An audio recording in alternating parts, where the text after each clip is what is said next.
নবীর প্রতি এক মর্তবা দুরূদ শরীফ পড়ল, তার নামে আমলের মধ্যে 10টি নেকি লেখা হয়ে গেল। বলেন সুবহানাল্লাহ।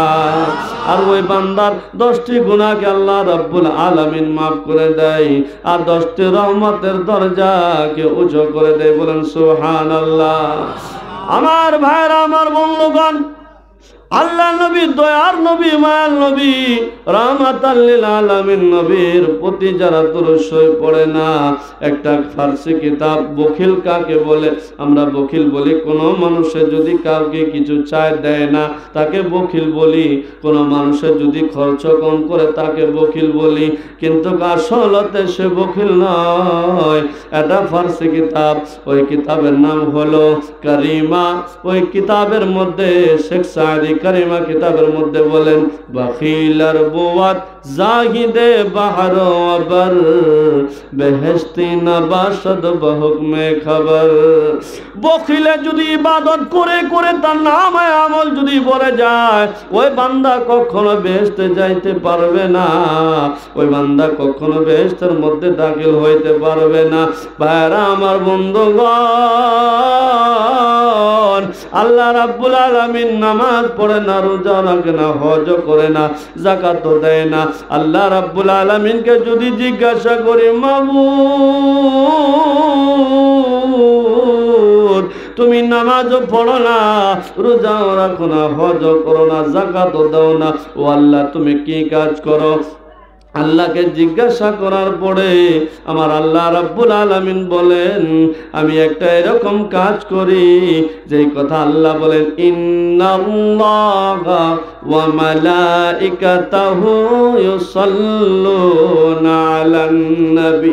নিশ্চয় আমি আল্লাহ রাব্বুল আলামিন এবং আমার ফেরেশতা নবী মুহাম্মদুর রাসূলুল্লাহ সাল্লাল্লাহু তাআলা আলাইহি ওয়াসাল্লামের প্রতি দুরূদ শরীফ পাঠ করি। আল্লাহ আমার নবীর প্রতি দুরূদ শরীফ পাঠ করেন, আল্লাহর ফেরেশতারা নবীর প্রতি দুরূদ শরীফ পাঠ করেন। কিন্তু ভাইরা আমার, বন্ধুগণ, এই দুরূদ শরীফ কাকে পড়ার জন্য বলেছেন? আল্লাহকে যদি বলি, ও রব্বুল আলামিন ওই নবীর প্রতি আমরা দুরূদ শরীফ পড়তে পারবো কিনা? আমার আল্লাহ রাব্বুল আলামিন বলেন, বান্দা তোমরা যদি ওই নবীর প্রতি দুরূদ শরীফ পড়তে চাও তাহলে তোমরা পড়তে পারবা। কোন বান্দারা পড়তে পারবে? আল্লাহ রাব্বুল আলামিন বলেন, ইয়া আইয়ুহাল্লাযীনা আমানু সাল্লু আলাইহি ওয়া সাল্লিমু তাসলিমা। আমার ঈমানদার বান্দাগণ, আমার বিশ্বাসী বান্দা সকল, তোমরা আমার দয়ার নবী, মায়ার নবী, রাহমাতাল লিল আলামিন নবীর প্রতি দুরূদ শরীফ এবং বেশি বেশি সালাম পড়ো। চিল্লায় বলেন সুবহানাল্লাহ।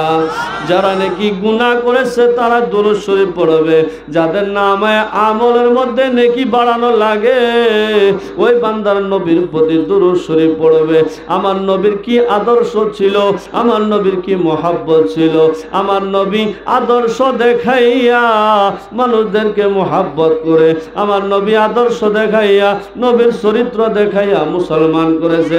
আজকে আমাদের আদর্শ যদি বাবা বলে, আমার সন্তান তুমি আমাকে দোকান থেকে এই বস্তুটা এনে দাও, আমাকে এই কাজটা তুমি করে দাও, ও বাবা তুমি আমাকে এই কাজটা করে দাও, সন্তানকে সঙ্গে সঙ্গে সন্তান বাবাকে জবাব দেয়, ও বাবা আমি করতে পারবো না, আমি করতে পারবো না।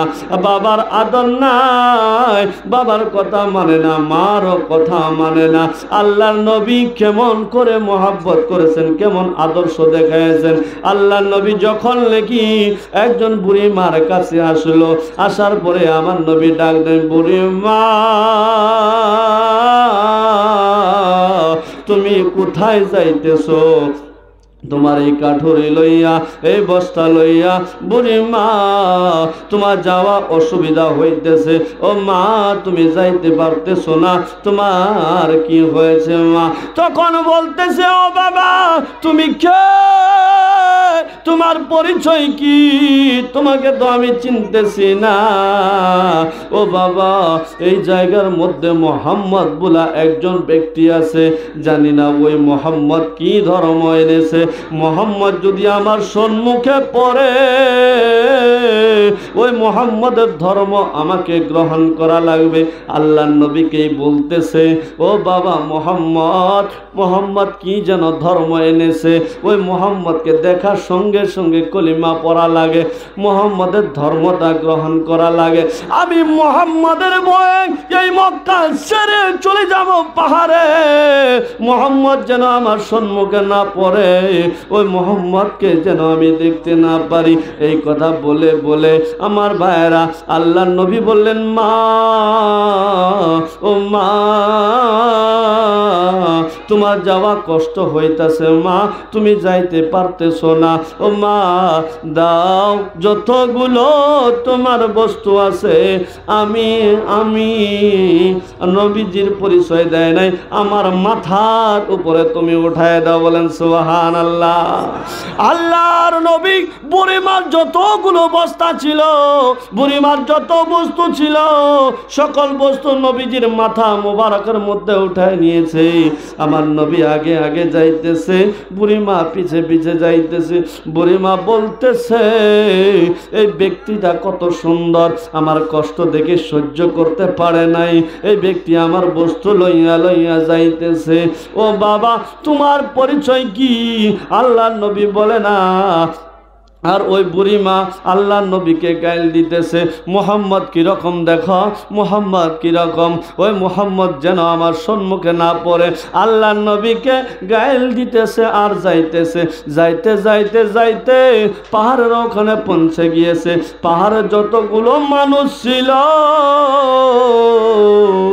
সমস্ত মানুষ বাহির হয়ে এসেছে।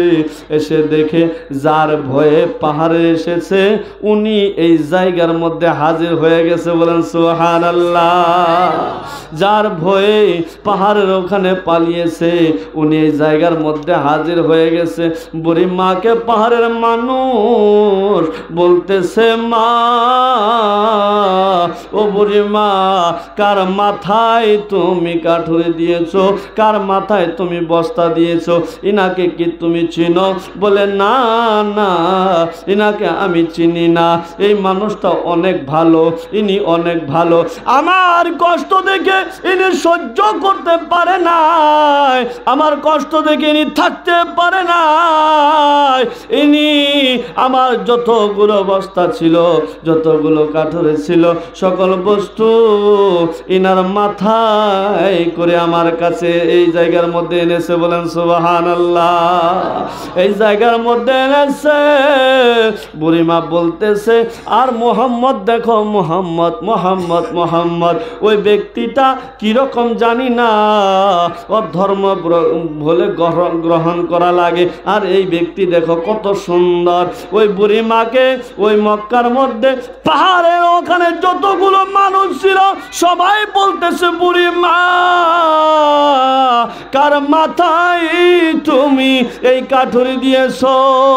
ও বুড়িমা এইটা অন্য কেহ নয়, ইনি হলো নবী মুহাম্মাদুর রাসূলুল্লাহ, ইনি হলো নবী আমার, যার জন্য আল্লাহ দুনিয়া বানিয়েছেন, যার জন্য সারা গোটা দুনিয়া সৃষ্টি করেছেন, ইনি হলো মুহাম্মদ।